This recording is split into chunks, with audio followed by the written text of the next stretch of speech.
Ang chismit natin ngayon ay mula sa Book 9 ng Metamorphoses na isinulat ng Roman poet na si Publius Ovidius Naso o Ovid. Nung mabasa ko tong kwento na to, ang una kong reaksyon ay, oh, talaga, may ganito na palang klase ng kwento nung sinaunang siglo pa. Hindi na pala siya bago. By the way, ang Metamorphoses ay nangangahulugang transformations. Ito ay Latin narrative poem na isinulat nga ni Ovid between 2 to 8 CE or Common Era. Secular alternative ng CE ay AD, ibig sabihin Anno Domini, na nangangahulugang in the year of the Lord. Ang Metamorphoses ay may 15 books na may nilalamang mahigit 250 myths. Itong si Ovid, siya rin ang naka-impluwensya sa mga authors katulad ni William Shakespeare, Geoffrey Chaucer, Dante Alighieri, Giovanni Boccaccio, and many more. Kaya diba katulad ng Romeo and Juliet, hango iyon sa kwento ni Pyramus at Thisbe na nasa book 4 ng Metamorphoses ni Ovid. Kaya yan, proceed na tayo sa ating chismit talaga. Noong unang panahon sa isang lugar sa Crete na kung tawagin ay Phaistos, ay may nakatirang mag-asawa, sina Ligdus at ang kanyang buntis na asawa na si Telethusa.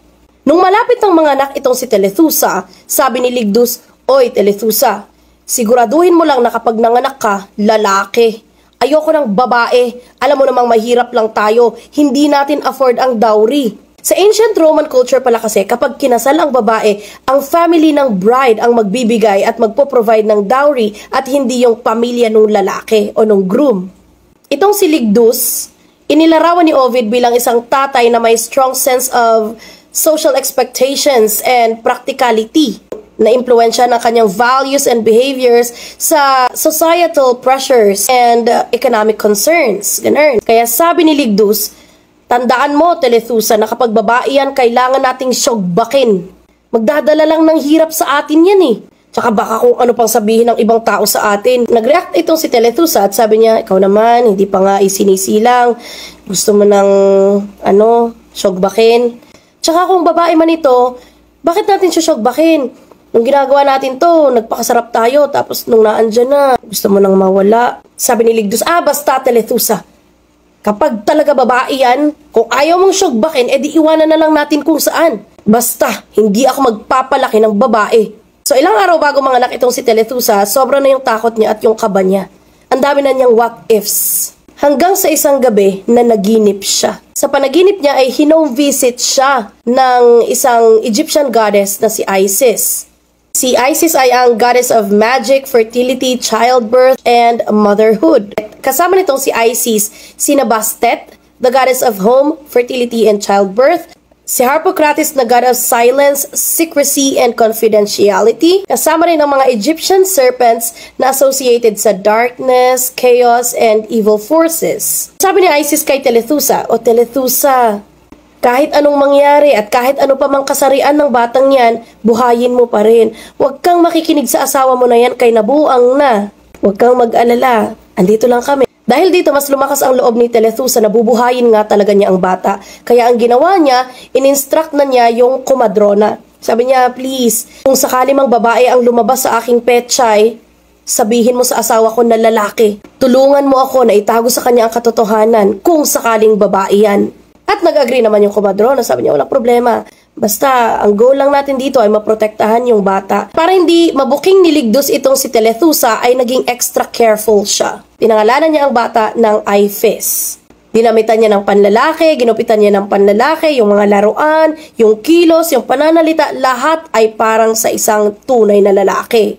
Kaya never nagsuspect itong si Ligdus. All the while, ang alam niya, nagpapalaki siya ng isang batang lalaki. Ito rin si Iphis, akala rin niya lalaki siya. Dahil nga, growing up, matapang siya, palaban siya, yung physical attributes niya ay parang sa lalaki talaga. Kaya naniwala din ang mga tao talaga na lalaki itong si Iphis. Hanggang sa mag 13 years old siya. Ipinagkasundo nitong si Ligdus, si Iphis, sa isang batang babae na si Ianthe or Ianthe. Si Ianthe, bata pa lamang siya ay kinagigiliwan na siya at kinahuhumalingan ng kahit sinong naandon dahil sa ang kanyang hindi matatawarang kagandahan. Nung ipinagkasundo na nga sila sa kasal, lagi na silang magkasama. Ngayon, na-develop ang curiosity nitong si Iphis. Bakit parehas kami ng paraan ng pag-ihi? Bakit tinubuan din siya ng mga kagaya ng tumutubo sa akin? Kaibahan nga lang, siya nagdadamit ng pambabae. Ako, nagdadamit ng mga damit na katulad ng sa tatay ko. Pero nung time na kinukwestiyonan niya ang kanyang sarili, ay huli na ang lahat dahil nagkakamabutihan na sila. Na in love na sila sa isa't isa. Mahal na nila ang isa't isa. Hanggang sa dumating yung point na sinugod niya ang kanyang nanay. Sabi niya, "Ma, ano to? Bakit ganito?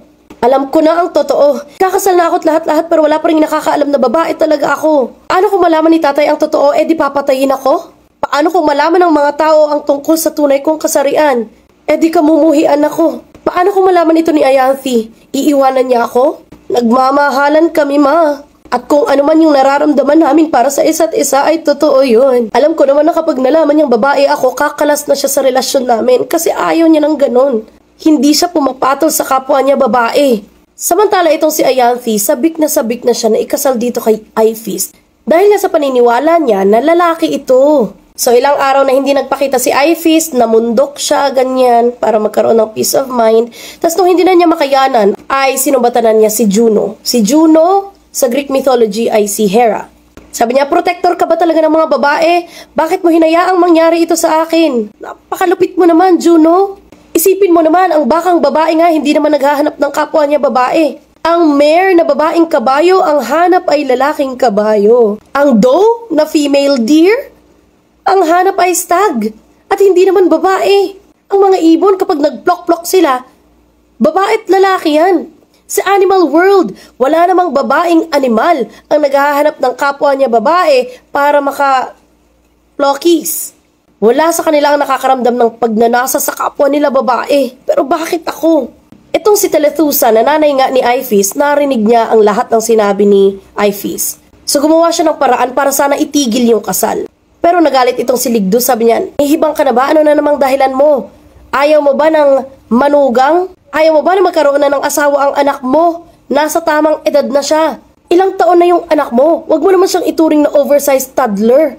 Hayaan mo siyang magpakasal kay Ayanthi." Ang mag-ina ay nabalot na ng takot, kaba at halo-halo ng emosyon. Kaya isang araw bago ang kasal ay dinala nitong si Telethusa ang kanyang anak sa templo ni Isis.